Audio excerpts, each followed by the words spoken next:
Okay, in this section, SageMath Interlude, we are going to talk about how to do Bezier coefficients and, in general, divisibility stuff in polynomial rings. So, if you recall, to say what our polynomial ring is, we tell it the variable, we say polynomial ring, and then we tell it the coefficients. Let's start off with QQ, so the rational numbers. And let's run through, I don't know, we played with this polynomial a little bit uh, in the examples, and we also played with this one. So let's do those. I don't think we did the division algorithm and stuff over the rationals though, so let's do it here. And I believe the algorithm or the method we want to call is quo-rem, although I don't remember if it's quo-rem and then like this. Let's try it. Oh, okay, cool, it is. All right, so it looks like if we were to uh, ask it for the quotient and remainder, then the quotient is x squared plus x minus 1, and the remainder is negative x squared plus x plus 1. And let's just actually just check that. So q is x squared plus x minus 1, and r should be negative x squared plus x plus 1. And we're asking ourselves, is it true that q times g plus r, is that equal to f? So let's check. Is that f?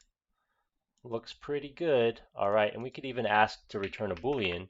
So double equals, is this, so this is asking a question, are the left-hand right sides the same? Great, cool, they are.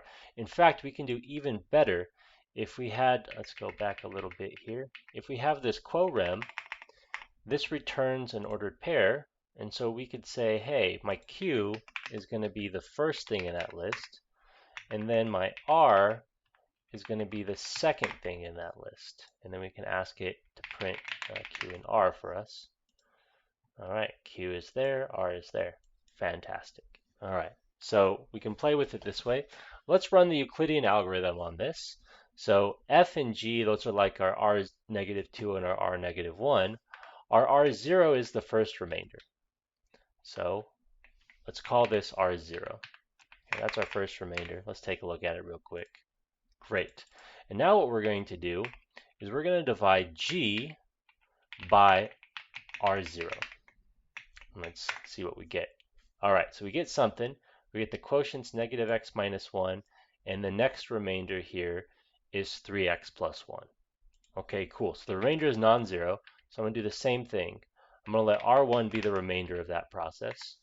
And now we're going to divide r0 by r1. Oops. R0, messed that up. There we go, R0 by R1. There we go. Okay, we divide them, we get a constant remainder. So the GCD is a constant, and we always want the constant to have leading coefficient 1, so we can always multiply this by 9/5 to get 1. Great. So it looks like if we did everything right, when we compute the GCD of f and g, we should get 1. So let's do exactly that. GCD of f and g. Aha, 1. Great. Fantastic. So that works out. Now we can also do this stuff over a finite field. So for example, we could work over GF2, and we could again say R1, or rather R0 is what happens when you divide G into F, and then we can ask it for R0, x squared plus x plus 1, and that's exactly what we found in the videos. And we can do it again. We can say R1 is what happens when you divide G by R0. We can ask it for that remainder, and what do we get?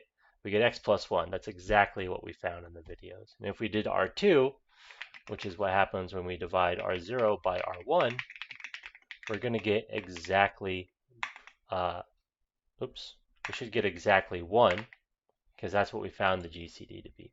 In fact, we do get exactly 1. So you can run this same thing over a finite field of order 2 or 3 or 5, whatever you like. Okay, and even over this finite field, the GCD method still works. In fact, more is true. We can compute Bezier coefficients using XGCD.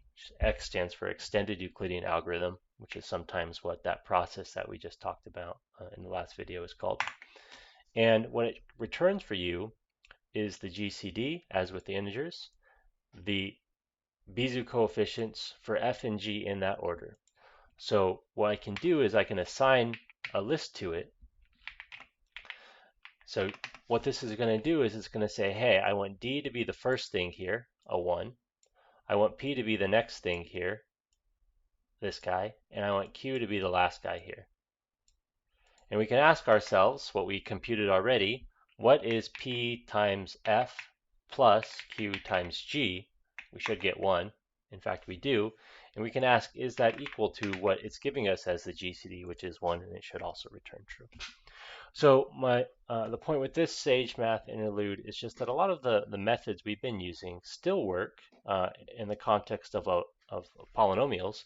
There's this intermediate step where you should define that you're working in a polynomial ring, or however you like to do that based off what we did when we did the polynomial rings in Sage a couple weeks ago. But the same methods work. So you still have access to GCD, you still have access to QuoRem, and you still have access to the extended Euclidean algorithm, or XGCD, which computes the Bezier coefficients.